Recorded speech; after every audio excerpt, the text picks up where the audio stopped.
All right, namaste y'all. I'm Lorenzo, and today I'm here with my dear friend Lexi, and we'll be talking about, or I'll be talking about, Lexi will be showing us the carrying angle, how to see it in our students, how to identify it within ourselves, and ultimately how to work with the carrying angle in our yoga practice.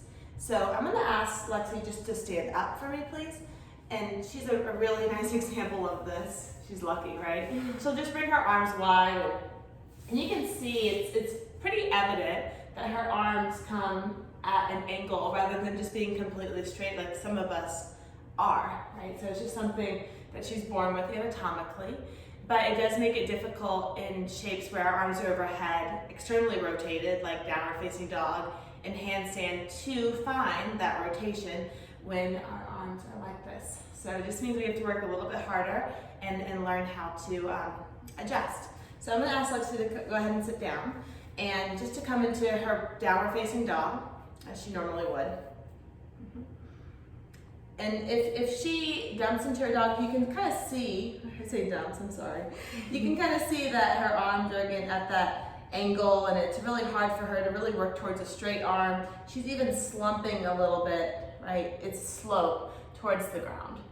So I'm gonna go ahead and ask her to come down to her knees just for a moment into her table. And the first way I like to work with students who have this carrying angle is to actually invite the hands to come a little wider apart and to turn the fingers out towards the edges of the mat. And this is just the kind of the first preliminary step as before we learn to work with the external rotation and gain it a little bit better to find it. So she'll go ahead and with this rotation, Alexa's fingers, to press back into her downward facing dog.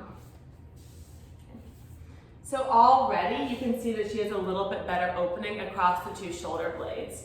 So I'm gonna ask her here to just roll the upper outer arm bones back and define that rotation.